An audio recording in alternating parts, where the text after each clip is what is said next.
Welcome to the Mockingcast, the podcast of Mockingbird Ministries. I'm David Zoll, your host, and in a few moments, I'll be joined by my co-hosts, Sarah Condon and RJ Heyman.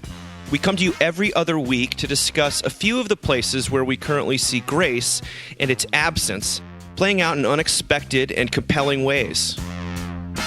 We're glad to have you with us. Praise the Lord. Praise the Lord. Here we are back in the saddle after another slightly longer break than we intended, but there's a very good reason behind it. And that reason is that Sarah and I were together last week at this time for the Charlottesville Mockingbird Conference. It was so much fun to hang out with her and with all the many people that came. So thank you, Lord, for all the details and all the stuff. But thank you, Sarah, for coming on her birthday. Oh my gosh, it was awesome. And those recordings are up. People should definitely run, not walk. Listen to what Sarah has to say. Sam Bush's talk, and Hannah Anderson's the next day. Also phenomenal. In fact, all of them are great. I would give mine a B-, but I think all of the other ones. Wouldn't you usually, though, Dave? So that's sort of your thing. So, I'm sure yours was fabulous. I had a listener be like, yeah, and then there was a Dave moment in the cast where you were sort of somber and sad, and they had to encourage you. It's like, wait, a Dave moment? What are we saying here? Like, bringing us back down to earth. Branding. Accidental branding. I'm wearing the conference is incredible. Brands. It was so you said there was this great comment that somebody said to you about how like it wasn't too shiny, but it was, you know what I mean, like things were put together enough. And honestly, chic. One of my favorite moments was I got there early to go to the Storymakers thing and, you know, kind of showed up at the church to see if I could help, thinking people would be like, oh my God, like, you know, you're opening the conference. Like, no, like rest, take it easy, you know? And instead, one of the really lovely employees at Christ Church handed me a stack of these little bitty circles and was like, hey, can you put these on the bottoms of all of the chairs so they don't scratch the floors? Like and 300 I was like, this chairs. is some Mockingbird shit. And yes, I would gladly do that. So then I sent a picture to Dave and said, like, you know, Mockingbird's keeping us humble. And he showed up and we put stickers on the bottom of chairs together before the conference. So that is the energy that it was good. It was a really special really moment. It was. Yeah. Now I'm glad I wasn't there. Because you could have watched Dave try to get up and down off the floor, which with his knee situation is it would have been. serious. Well, no, I wish I was. Now I take it all I back. should have videoed it for you, but I'm not quite that mean. So yeah. It takes thought, you know. Mm-hmm. It's like, how am I going to do this? What goes first? And you know, when you're, but the previous 46 years, I never had to have that sort of intention, guys, that much of intentionality. Yeah. Yeah. But Sarah, how else was it for you? Do you enjoy being in Charlottesville? I mean, I love Charlottesville. I got to stay with my friends Stan and Ginger, and Stan was the president of King's College. Is that right? Mm-hmm. In New York, yeah. And suffered from brain cancer. And, oh my gosh. You know, this is years ago. And anyway, the radiation means that like he just can't function the way he used to function. But one thing that I absolutely love is that every single morning Stan makes breakfast and you better be there for it. So every morning I was in Charlottesville, it's 2 soft-boiled eggs, 2 pieces of really beautiful fresh bread, buttered with your coffee and tea. And I felt like I had parents for a few days. It was really, really sweet. That sounds amazing. It was great. Yum. Yeah, it was great. Yes, please. Yeah. Rutger, what you been doing while we've been hanging out without you? You know, the usual, just catching up on my streaming and body surfing, playing a lot of tennis. Are you tired? I'll say always. It's been a really great week. Unexpectedly. It's a very, very full week. Thanksgiving is next week, and I'm taking a little bit of time off for that, which I'm excited about. But this week, like funeral, wedding, tons of meetings. Our big like annual dinner is tonight. So it's just been like back to back meetings, but it's actually been really, really good. And some of those were like newer people to the church who wanted to come by and kind of get to know me and sort of premarital counseling sessions, and had my Thursday morning men's group this morning, which is just like the best thing ever. And it's been an unexpected, I was kind of dreading this week, but it's been unexpectedly wonderful. So I'm really, really grateful. Yeah. I always feel like whenever we dread things, it's because we think that we're like alone in them.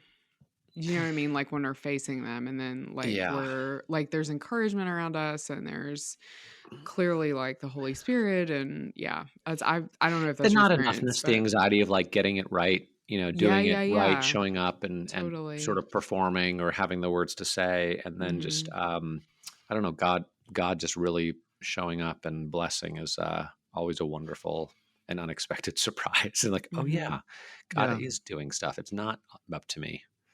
That's amazing to hear. I feel like I'm coming off of a period of just intense performance of the book tour, and I've had such wonderful experiences. I was in Greensboro at a wonderful school called Caldwell Academy. Shout out to those. Tonight I'm going to Roanoke to be at St. John's Episcopal there and do the Charlottesville conference, but very much feeling like I need to have a break from putting myself out there, from hearing my own voice, and dying adulation. It's just Well, I just saying I'm coming into Thanksgiving feeling pretty weary myself, and that I'm ready for the grace that we talk about to be actualized in the form of no work, no output, no expression for a little while. So let's jump into these articles. We've got some really fantastic stuff today. That's kind of the kiss of death when you say that up front, but I think it's pretty interesting. We got a great show for you tonight. We got a great show. Great. Sarah Condon is here. Yeah. RJ's tired. That's exactly. The Kid is All Right in Defense of Picky Eating by Irina Dumitrescu. I hope I'm saying that right. On Serious Eats. This was highlighted in the Weekender on Mockingbird. This hits close to home because I certainly have one picky eater at home. Same. She writes this: "It is a truth universally acknowledged that a person who has never raised a picky eater knows exactly how to make other people's children eat.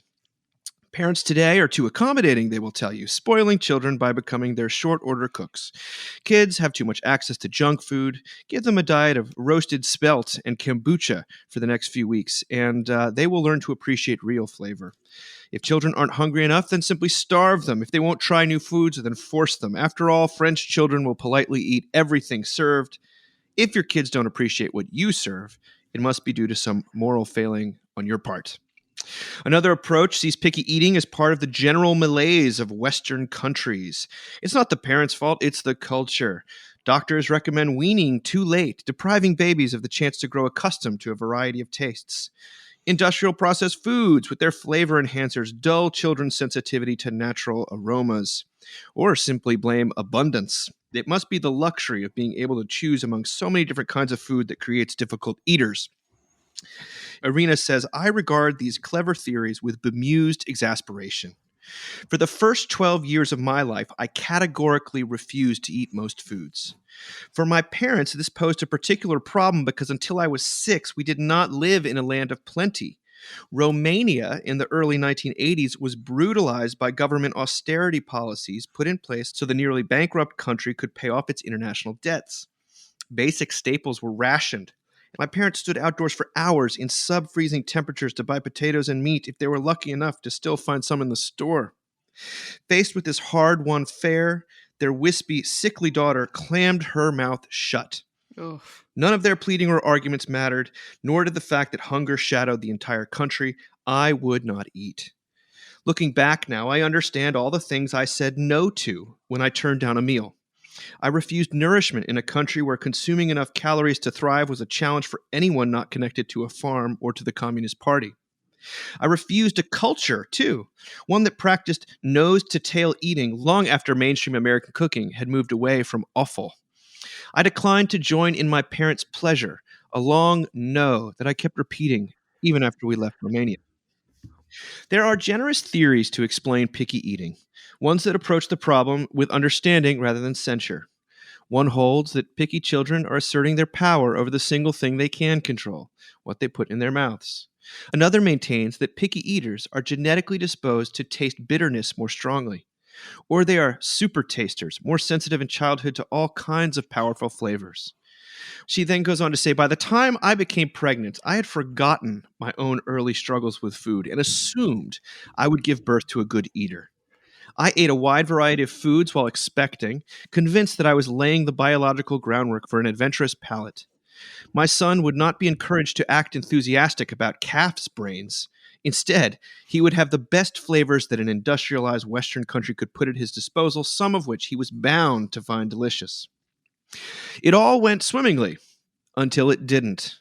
Around age 2, he stopped eating most things. Plain rice, plain noodles, plain bread, these became his staples. Milk, but only on bare cornflakes. In a short space of time, he became one of those children, one just like little me. Watching my son refuse to eat food sometimes feels like payback for the trouble I caused my family.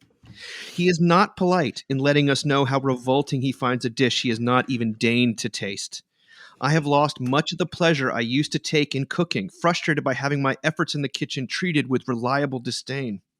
His kindergarten teachers rave about his creativity and kindness, but then, in a hushed voice, remark on how poorly he eats compared with the other children. Still, the boy grows. He has boundless energy. There's nothing visibly wrong with him. His doctor is unconcerned. When I see people try to cajole him into acting like a normal, hungry child, I feel like I'm the only person who really understands him. I know the frustration of being browbeaten into eating something with a texture or smell I couldn't bear, or staring down a plate of unfinished food for hours. I, too, was defined by what I didn't eat, by the one area in life in which I was not perfectly obedient.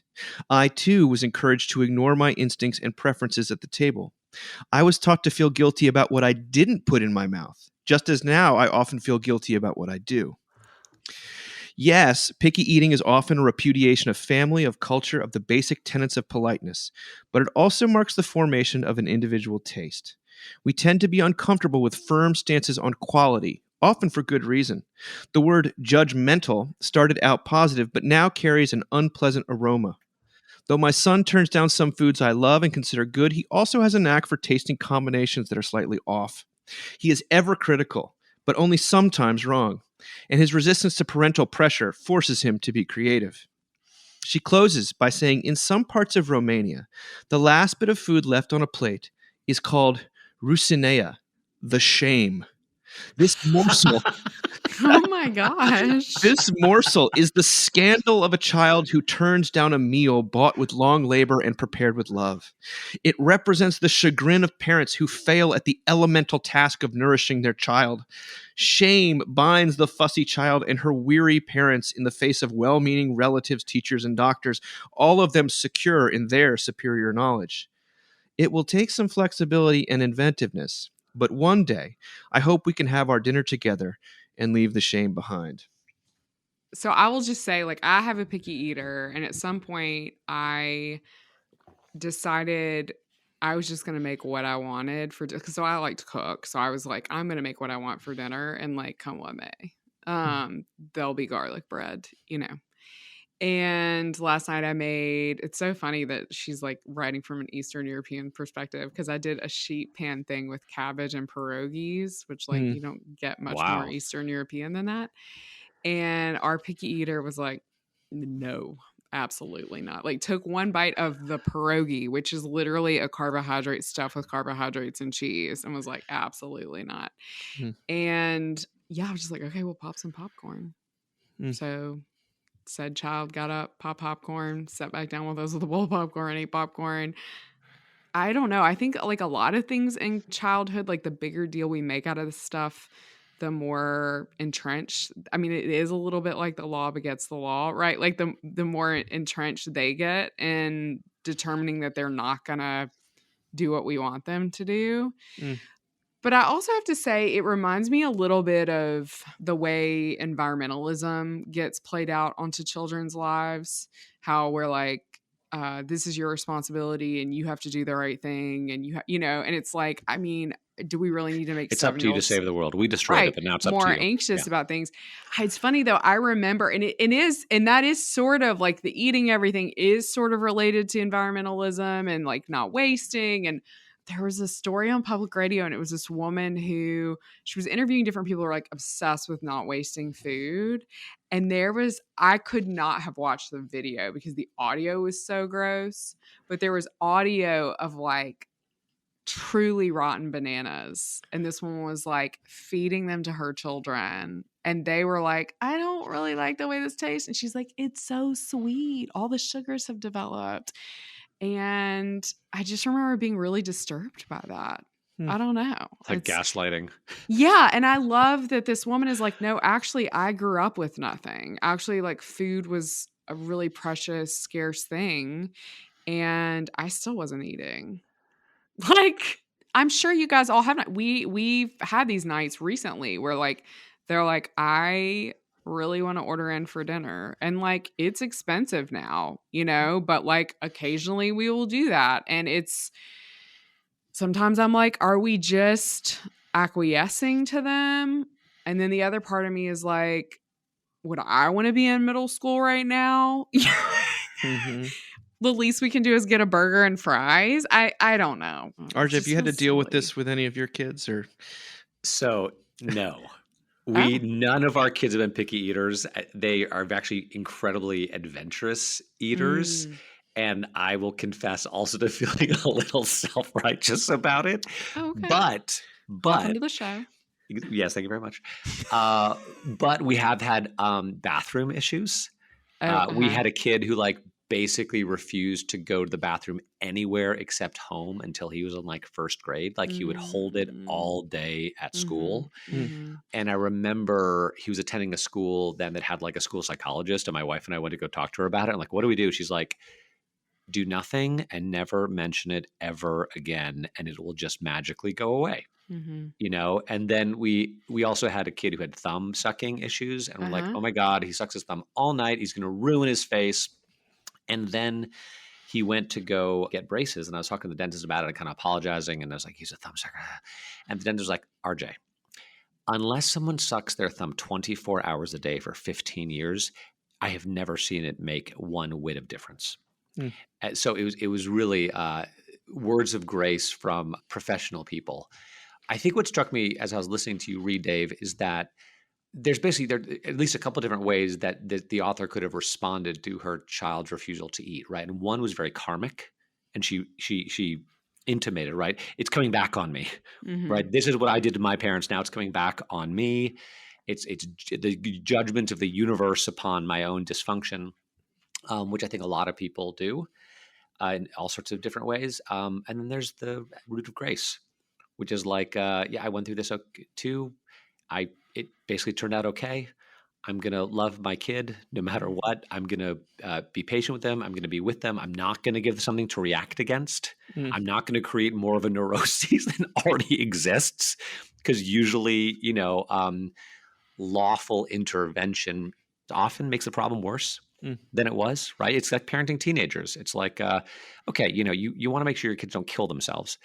Beyond that, like, be really careful about the fights you pick and whether it's worth it. Yeah. Because you can either just like be a little patient for a couple of years and it's all going to be okay and they'll still like you in the end, or you can overreact to absolutely everything and they'll hate you. Yeah. Yeah.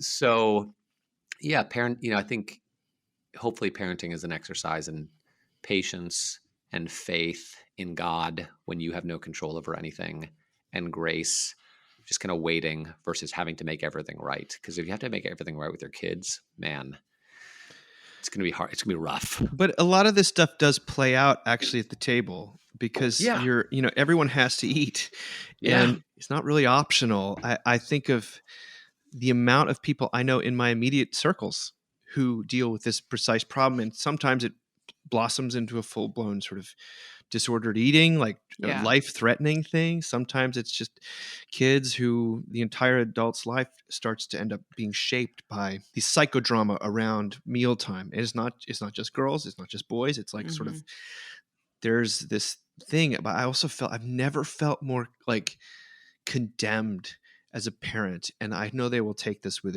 the spirit in which it was intended. But my wonderful younger brother and his incredibly gracious wife Bonnie, their children, when we were all at a family gathering one time, they said what's your favorite food, and I think two of them said salmon and broccoli.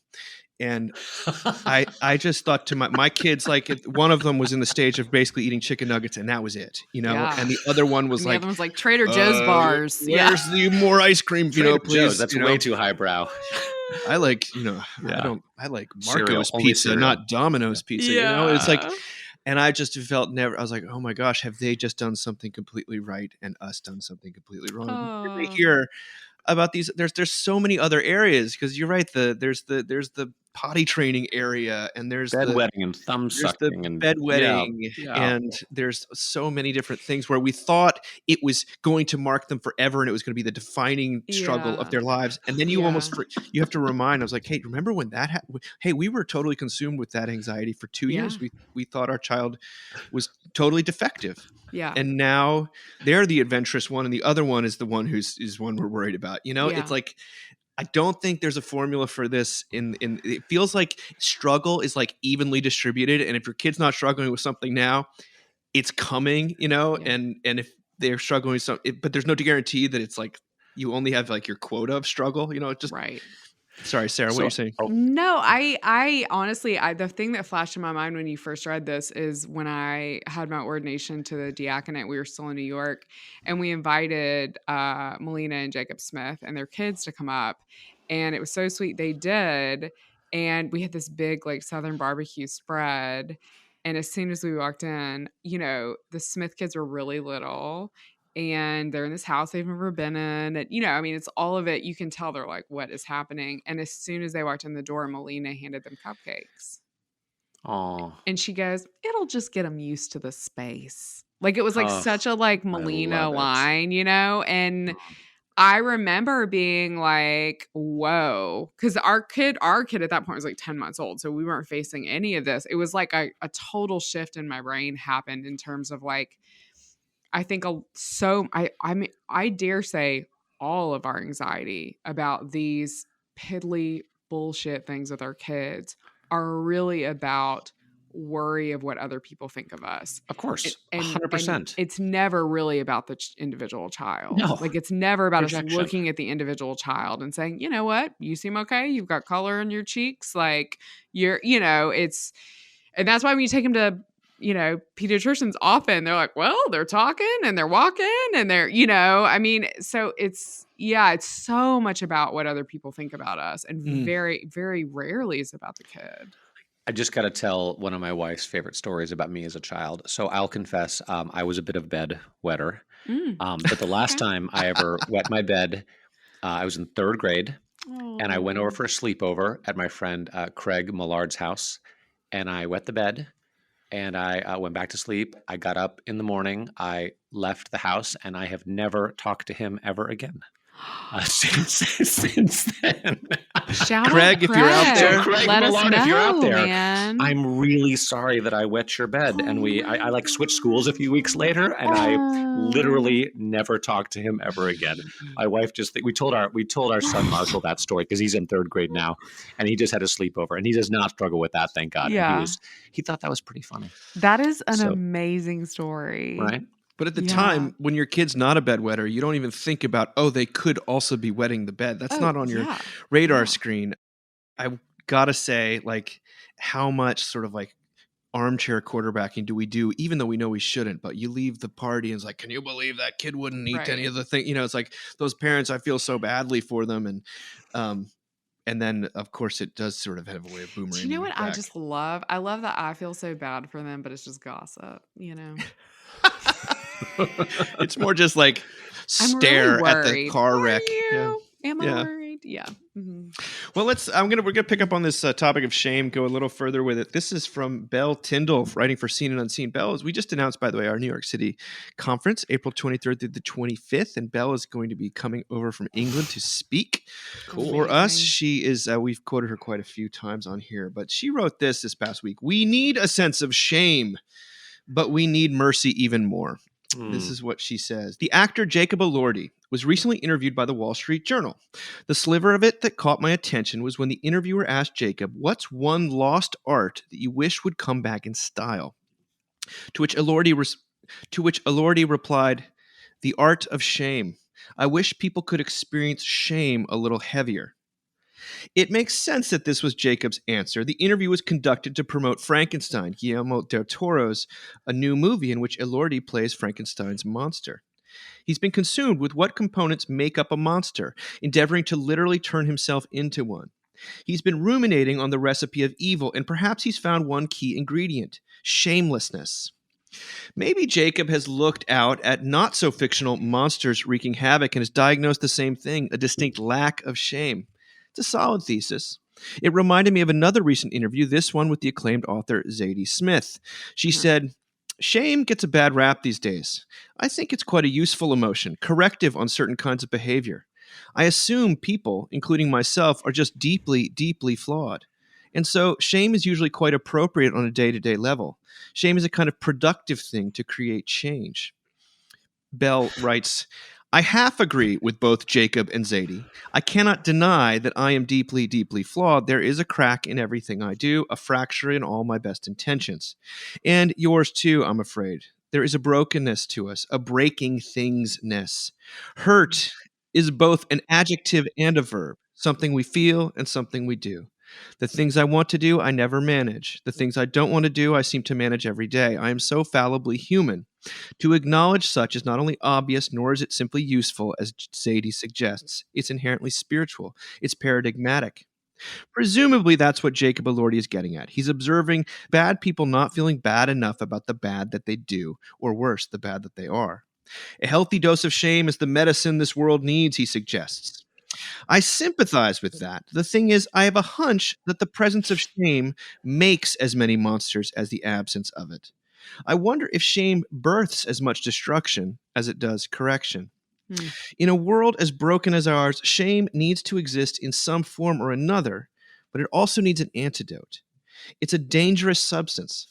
Don't be over generous to it. Shame may be an acknowledgement of the disease, but it is not the medicine. It could only ever be useful if it is ultimately defeatable. The only thing productive, corrective about falling on my face in shame is that there is a mercy that can scoop me up. It's not hopeless, you see. There's a mendability. There's a balm for its burn. There's a bewildering love that banishes shame from within me. There's a rescue route from its toxic appeal. I can only ever wish people to experience the heaviness of shame if it means that they are more sensitive to the feeling of it being undeservedly lifted off of them. That's where change happens. That's the medicine. Was this a Christian publication? Yeah. No. Yeah. Oh, it was. Okay. No, Good. Bell is I didn't include some of the theological stuff, but she talks about sin, yes. Okay. And I recognize what she's saying, that there was a kind of a time when I think it was partly Brene Brown and that kind of sphere of things, that sort of shame is always a terrible thing. I remember in Oliver Berkman's new book, Meditation for Mortals, right at the very beginning, he talks about the British Zen master Peggy Kennett, who apparently her teaching style, she liked to say, was not to lighten the burden of the student, but to make it so heavy that he or she would put it down. Metaphorically speaking, lightening someone's burden, Berkman writes, means encouraging them to believe that with sufficient effort, their struggles might be overcome, that they might indeed find a way to feel like they're doing enough, or that they're competent enough, or that relationships are a piece of cake, and so on. Kennett's insight was that it can often be kinder and more effective to make their burden heavier, to help them see how totally irredeemable their situation is, thereby giving them permission to stop struggling. So I get that heavier, to preach the law or whatever you want in such a way that people kind of cry uncle. That's a place of faith. But it's interesting how this interacts with shame. There are certainly people in my life that I wish would feel more shame. Sarah said something very funny the other day in her talk.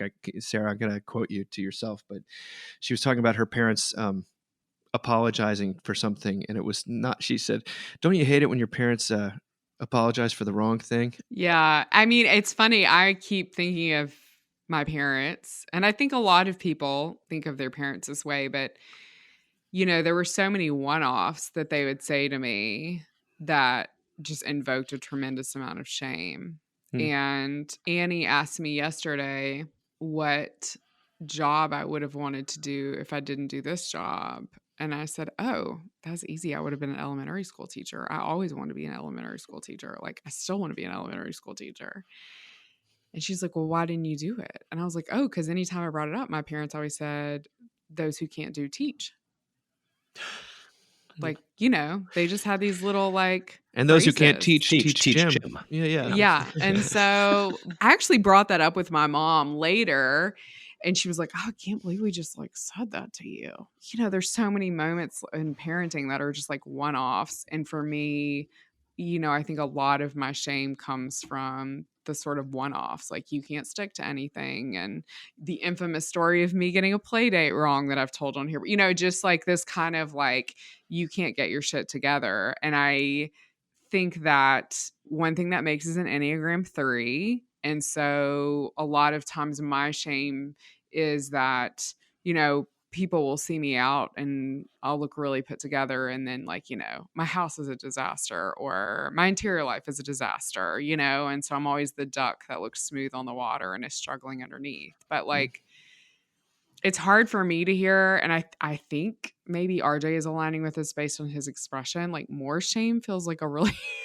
like, I'm not sure we need more shame. I'm not really sure shame helps. Like, shame just makes me feel like a panicked 6-year-old. Yeah. I mean, that's what Belle is saying. Careful with that axe, Eugene. Yeah. Like, you sure you want more shame? Because only if there's something that's our entire good on the other right side now. of it. That's X, right? That's social media is just trying to change people through shame all the time, isn't it? Like that's all it is. Yeah. I guess I feel like it's not. I don't say not productive, but it's not even worth talking about whether people should feel shame or because they just do. The reality is that I think most people carry some degree of shame about who they are. Maybe they're hiding it from themselves.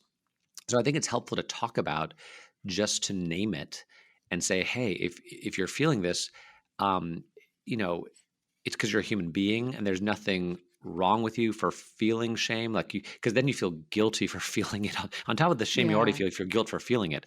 So to name it, to say this is a reality of human existence, and then to you know, preach, you know, imputation into it and God's love for sinners and people who are a disaster, people who can't get their act together, people who are ashamed of themselves.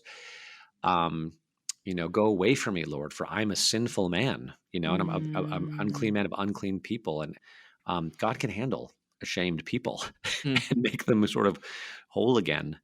It's kind of his thing. I mean, kind of his thing. I talked about, he doesn't really have any other options. That has to be his thing, because that's the reality of our lives. I talked about this at the conference, and I'm like, it's been in all my sermons, and I'm thinking about it a lot right now. But like, thinking about longing a lot, and how the scripture is full of longing. Like, the gospels are full of people longing, like the woman touching, you know, the hem of Jesus' robe. And like my favorite example, which is this coming Sunday, is the prisoner calling out to Jesus, like from a cross. Like, they're literally having a conversation cross to cross and saying, like, you know, will you remember me? And Jesus is like, of course. And it's like, sometimes our shame, I think when we're at our worst, our shame can feel more powerful than our longing.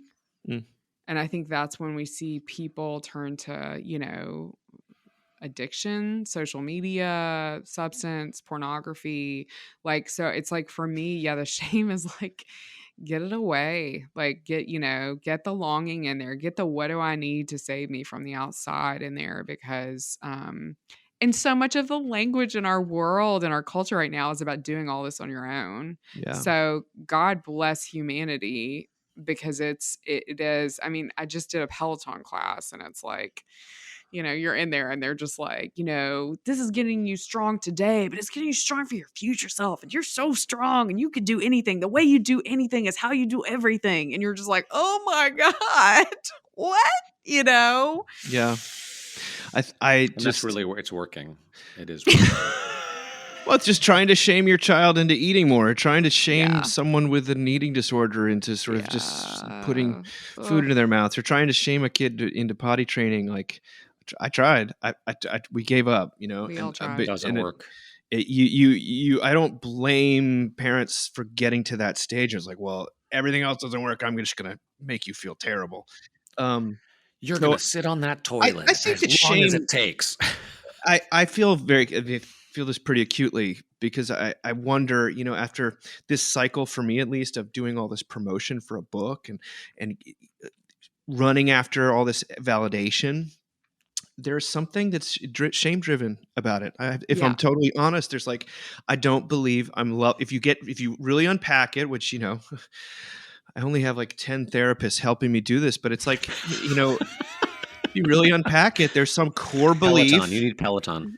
There's a core belief that I'm not lovable unless I'm successful, unless 100%. lots of people are coming to our conferences, the book's selling well reviewed, Yeah. and everyone's Yeah. inviting me to do stuff. And like, Yeah. there is no enough to that. There is simply, it is a ministry of death, and it has been toxic and corrosive to me personally, and like, and to my relationships. So I don't think more shame is the answer. I will say, yes, a sociopathic inability to feel shame is a problem. Like that, I would love to correct that if I could.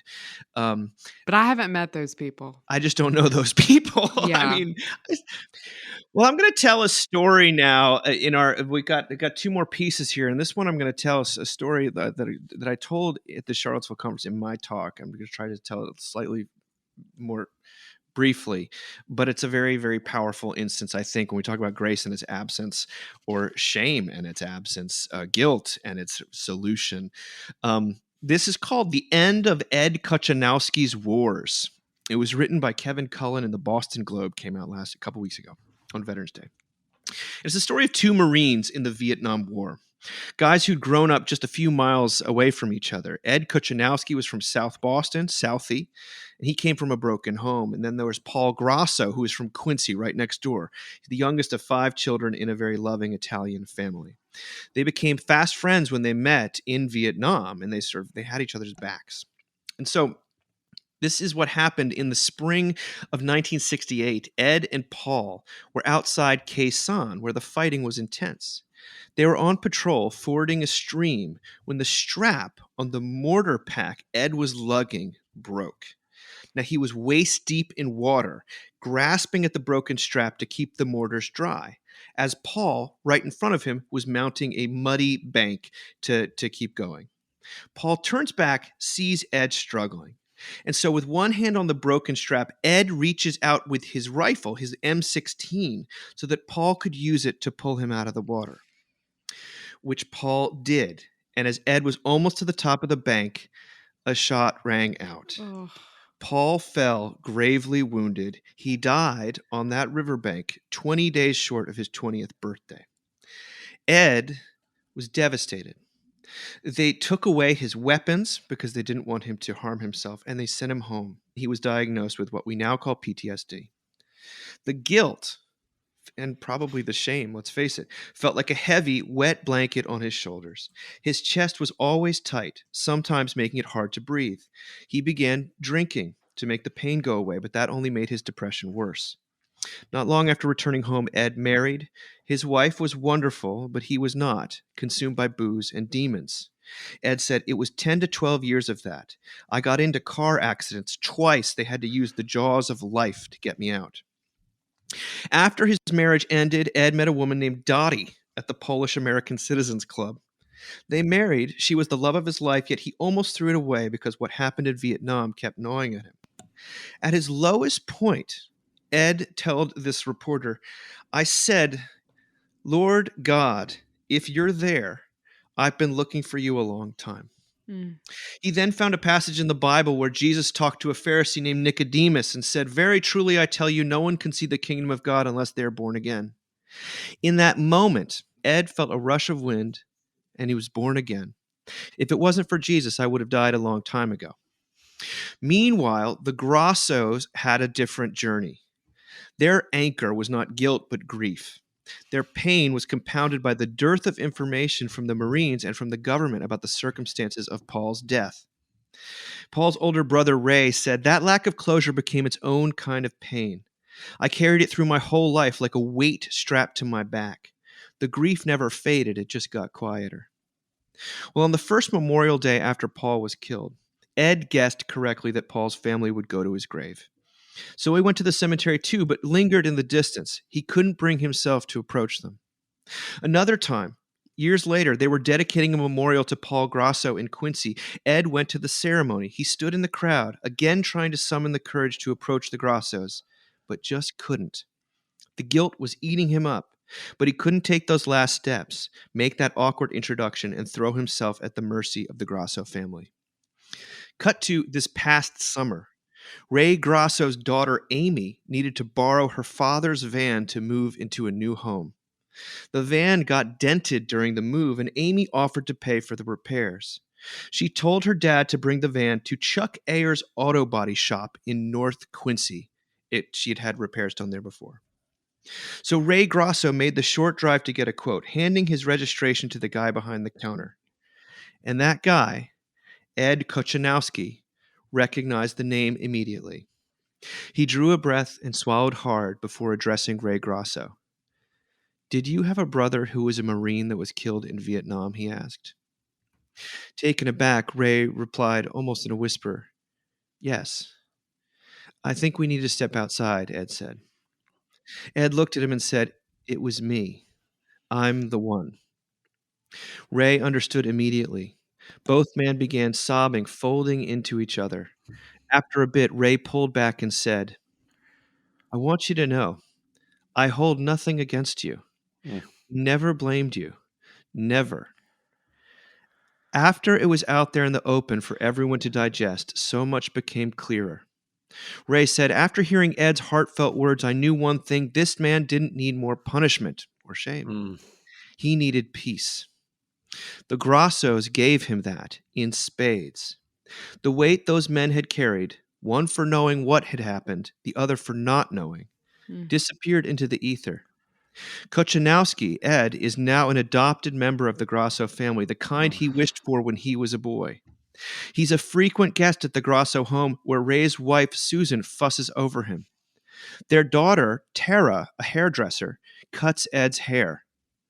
Susan Grasso said Ed coming into their lives has closed a circle, put an end to something that had eaten away at their family. He gave them a gift, explaining how Paul died as he lived, selflessly trying to help someone who needed it. For his part, Ed Kochanowski said the continuing loving embrace of the Grasso family has healed him, ended his war, and finished an odyssey that began when a clueless kid from Southie was sent off to a foreign land. I mean, I think that's a story worth shouting from the rooftops. It's a story of terrible guilt and suffering and war, and then the weight that can leave on a person. And then it's Jesus delivering this guy, but then him still not having the strength in and of himself to kind of close the loop, as they say. Yeah. But then God being faithful and doing this in engineering, this reconciliation and this true new life, that he would have never had the strength to do. I just find the whole thing beautiful in a way that's almost like more beautiful for having been broken. It's like the lost coin, the widow is more joyous for having found it if she'd never lost it. This is Jim Monroe, our friend and board member who was a Vietnam vet, sent this to me, and I just thought, holy smokes. This is the stuff. So it also does make me wonder, in light of the last article we read, whether it's only possible for someone who has experienced something like deep shame and lostness to express grace on that level. That there is some kind of connection. When you experience that shame and experienced belovedness in the midst of it and healing, that enables you to show that to somebody else. That until you've gone through that, you're always going to be tempted to a little bit of self-righteousness or self-sufficiency, or I don't know. Clearly God was at work in the intervening 57 years, by the way, is the time frame between the But talk death about a genuine human being, like a genuine, genuine human being. It does make me think of one thing that has become practice for me, which is when I see, in fact, this happened last week, but when I see old guys out with a veteran's hat on, which I see probably once a month, I always thank them for their service because I just feel like they're so forgotten. Josh and I just watched this great movie, The Greatest Beer Run Ever, with Zac Efron, and it's set in Vietnam, and all his buddies have like signed up, and he's like in his mid 20s, 30s, kind of lazy, like likes to chase ladies. And his parents are like, you need to do something. And he decides he's going to bring beer to his friends from Boston who are in Vietnam. And it is so funny and so raw. And Bill Murray is in it, which I love. And there's this beautiful, I think it gave us a deeper understanding, this beautiful thing of like, they haven't, everyone is still sort of in a World War II mindset of like, this is a good thing and everybody needs to sign up. And, all these boys they're over there loving it, kind of thing. And Zac Efron is definitely in that mindset. And then he gets there and he sees it up close. And it was such a moving movie. Like it kind of came out of nowhere. So I can't recommend that enough. Wow. I just think Jesus shows up in battle zones, like literally and figuratively. Absolutely. And it makes so much sense to me. It's funny. There's a story in Josh's family that is similar to this, but doesn't end the same way, which is interesting to me, where I believe it's his grandfather was in the Battle of the Bulge and he was a medic. And he was working on people and they had a pile of bodies. And he heard someone call out to him from the pile of bodies. And he pulled the guy out. And it was a kid from his hometown in Wisconsin.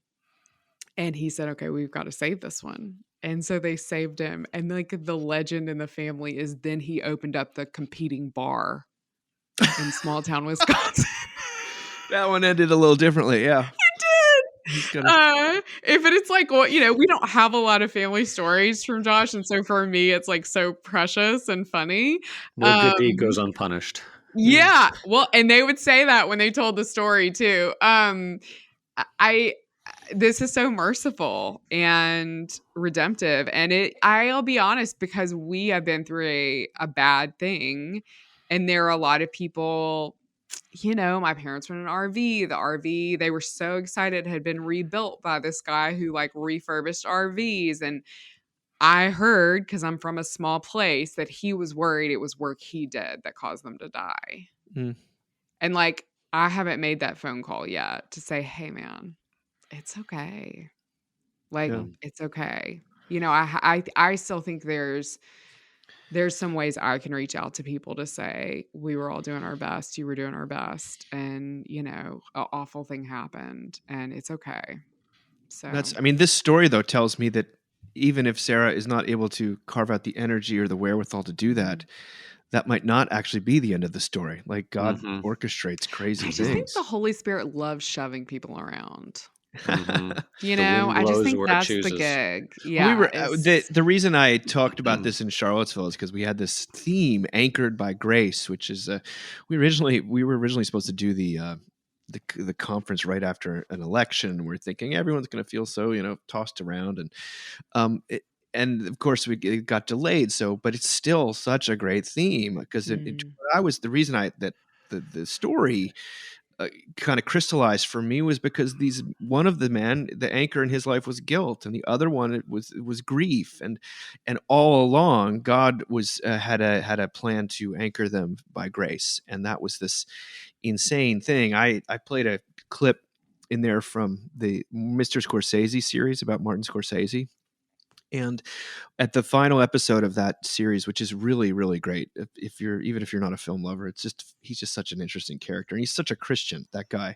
And he basically said that the through line, the anchor of all of his work was sort of sympathy for the unsympathetic and for the sinner. And they talk about how he's, even in silence, which is his most Christian movie. The director's sympathy is really not for the priests, but for the sinner, Kichijiro, who keeps ratting them out over and over again, even though he knows he shouldn't, and that his lifelong ambition, Scorsese's, has sort of been to make sense of this aspect of God's character, that God is gracious, and the through line is actually grace. And she asks, like, well, so do you still consider yourself a Christian? And this is like an 83-year-old Scorsese. He's like, yeah, I had to lose it and to find it, to lose it again, to find it again. Yes.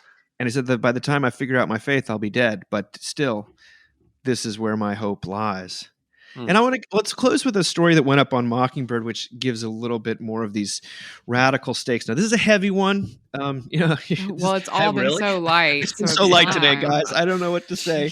This is by Amanda Geisinger, and it went up today, today being Thursday. It's a reluctant living testimony. This is what she writes. I don't have the kind of testimony anyone in their right mind would ever let me share on a church stage. But I have one nonetheless, a living testimony, and it starts with, well, agreeing to live. I endured decades of affliction with a super severe version of major depressive disorder, MDD. And when I say severe, I mean I'm rolling in here with some legit psych unit street cred. I had a biological disorder that basically turned my brain into a distressed zombie that tried to kill me, and on more than one occasion earned me psychiatric hospitalization. MDD manifests differently in different people. My particular flavor of the illness was most strongly seasoned with suicidality, but I also experienced constant unyielding despair. I literally had no other emotions, no breaks. Even my dreams were all nightmares. It was relentless. I did not feel pleasure. I was not interested in anything. I did not enjoy anything, and I did not have any motivation to do anything at all. I did not even feel anxiety or anger. I never came up for air for 23 years. I got extensive judgment on my condition from almost everyone, both those associated with the church and those not.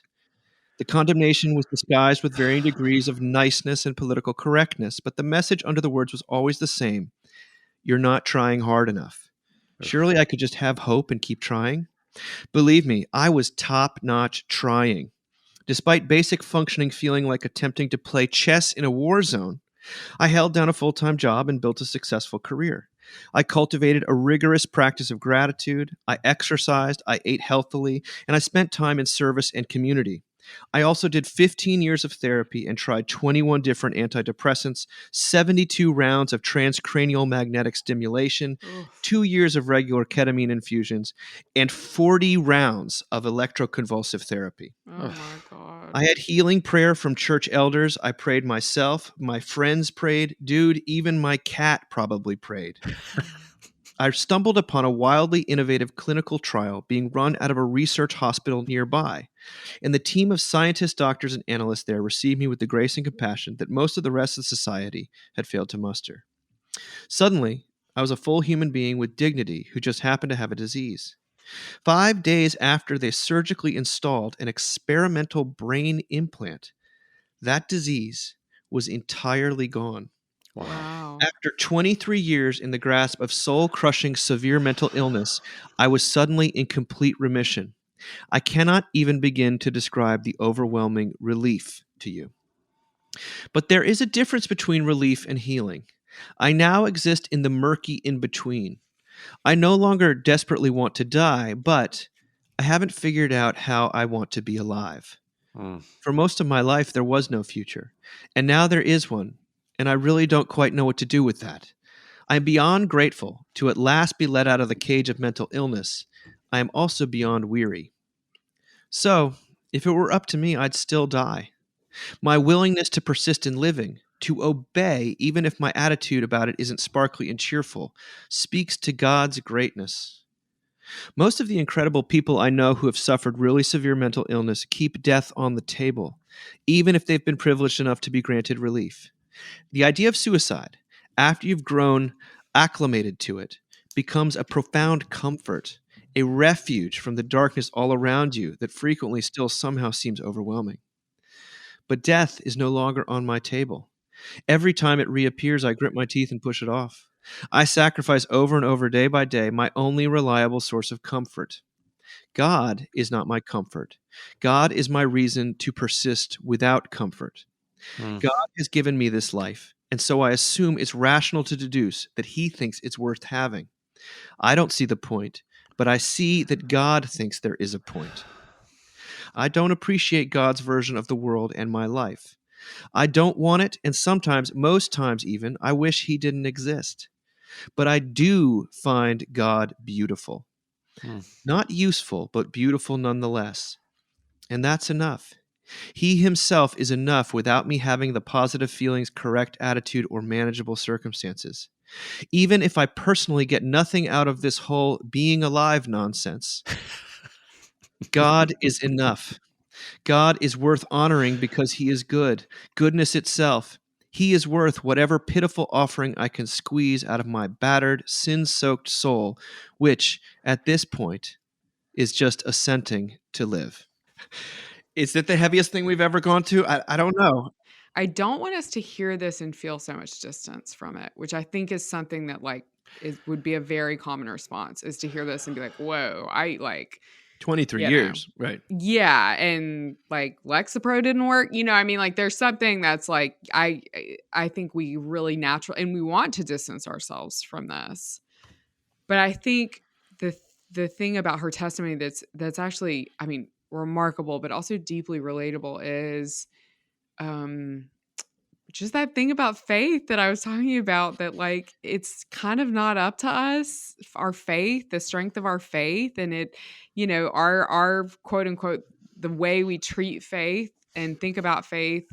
It's like we forget that mental illness exists. We forget that like, perimenopause exists, or you having a cold exists. Like our faith is like such a feeble like thing that we have, but like there's something in her that like is pulling her to stay alive. Like God is pulling her to stay alive, and like that's why she's here. And that is, I think, deeply relatable and honest. Her faith is that God thinks there's some reason for her to live, even if she can't see it or can't feel it. Yeah. That is about as raw and visceral an expression of faith as I could imagine, even if it sounds like it does sound like feeble faith, because it's like she doesn't we expect her to have the desire. But what she says instead is that she believes God has the desire. I find that to be terrifically moving in the midst of such despair. And we talk about despair a lot on here because I think you're right, Sarah. We cannot distance ourselves from this. There's despair everywhere. There's despair in the church, deep despair within the church. There's despair outside the church, as we all see all the time through the headlines, but our own lives. And I can't say I don't see it in myself, with alarming regularity. So to have this testimony, not only of a person who has been given the gift of somehow assenting to live, Mm-hmm. she can't fully account for, I don't think. But let's not like mince words. She's also been given reprieve. Like there was a miraculous brain implant of all the solutions you're looking for. That's not the one that's going to be on that you're going to think is on the list. She checked all the boxes, she says. But guess what? There was one box she didn't even know to check, which I just love. But RJ, what do you think about this? Well, that part specifically reminded me of what like a lot of gay men were saying when there was suddenly a cure for AIDS. It's like, oh, I thought I'd be dead. And I sort of that I lived as if I was going to be dead, and now I'm going to live. And I'm not. and I'm not quite sure what to make of that. Like I'm not sure what I'm going to survive. And now sort of what do I do? But Dave, I resonate with what you said about. I think I've got to think that just about everyone has some moment in their life when they're like, I don't think I want to live this life right now. This is not what I want to be doing. I don't want to, I don't know. I don't want to be sick. I don't want to have this morning sickness. I don't want to be a lonely mother at home with my small child. I don't want to not be experiencing the career success that I am, not experiencing. I don't want to be betrayed by my friends. I don't want to be getting old. I don't, yeah. And I don't know. I don't want to be uncompassionate at all. But it does make me think of, people who by all indications have a relatively good life, and then at some point they're like, you know what, that's enough. I'm just gonna, do assisted suicide or something. I'm old enough. I don't want to live anymore. Um, and I don't know. And again, I want to, because I don't actually know what those people are going through, and maybe they're going through that same despair. But yeah, her faith of saying, I don't know why I'm living here. I don't know why I'm going through this. I don't know why I'm experiencing this pain. But God, God somehow, he thinks my life is still worth living because I'm still here, Yeah. and I'm going to keep on moving forward. That is an incredibly honest and helpful thought, because I think a lot of people are resistant to talking about the despair that they experience, which is why it's important for preachers to just name it, to name the shame, to name the despair, to give people permission to like feel their feelings, because that's where God meets you. Like you said, Jesus meets you in the battle, right, Sarah? Like he doesn't meet you in your pretend life. He meets you in your real life. Yeah. Yeah, I just wanted to point out, I don't know when this is going up, but when we're thinking about preaching, the lectionary for this week, for this coming Sunday, has a reading from Colossians. And the reading is like really beautiful. It is really beautiful. And, moving, like strengthened with all might according to his glorious power unto all patience and long suffering with joyfulness. I mean, just, giving thanks unto the Father, just beautiful, beautiful, beautiful, beautiful. But, sometimes the lectionary just ends too soon. And right after that passage, there is this verse. It's at 21. And you that were sometime alienated and enemies in your mind by wicked works, yet now hath he reconciled. And I'm preaching this Sunday, and I'm sort of like, this should be in there too, because who among us hasn't felt our minds racked by stuff we've done or stuff we've endured or the pain? And to hear that God is even now redeeming that is, that's what people need to hear this Sunday. It's what people need to hear every Sunday, but it's in the text. Just look one verse past the lectionary and it's right there. Wow. And it makes me think of her being willing to share this. And, again, that we shouldn't hear, I think we shouldn't hear stories like the one we heard today about these two men at Vietnam and think that God is beyond or unwilling working that kind of miracle in our own lives. And I think we shouldn't hear stories as big as Amanda's and as painful as hers, and to turn away and think that could never be us. Yeah. Yeah. I mean, that's kind of why I tried to put these two together. Yeah. I thought that they were, there's a, the practice of giving testimony is something that's easy to sneer at, because it can become like, I used to be so bad and now I'm so great. And especially in a kind of a Christian landscape that's so horizontal and so fixated on like moralistic measures of progress and self-improvement, they can feel really flaky and consumerist. And then you have what a real testimony looks like. And I think it's both Ed Kuchanowski and I think it's also Amanda Geislinger saying, this is my testimony. That I'm actually even speaking is my testimony. And somehow that is a testament to God's work and persistence and faith, and to sort of let it stand. I mean, I almost want to apologize to Amanda. I wanted people to hear it. But I also think it can speak in a number of ways. And you almost sort of say, this is, she's not taking credit here. This is just this unbelievable aspect of one person's experience that demands our attention, and especially for those of us who are caught up in despair, I think it's going to speak actually words of hope rather than some sort of confirmation of darkness. There's truth that just can sort of just speak. And I encourage people to read the whole thing. I also encourage them to read the Kochanowski article, because I, for one, I'm always scanning the horizon for pictures of hope in the midst of when I'm tempted to despair. So I hope on that note, I want to say happy Thanksgiving. I hope you guys that our listeners have a wonderful Thanksgiving. And I'm grateful for these testimonies. I'm grateful to get to talk about them with you two. And I would that maybe we have a testimony like this as well one day. So on that note, bye, friends. Bye, you guys. Talk to you in Advent. Okay. Bye-bye.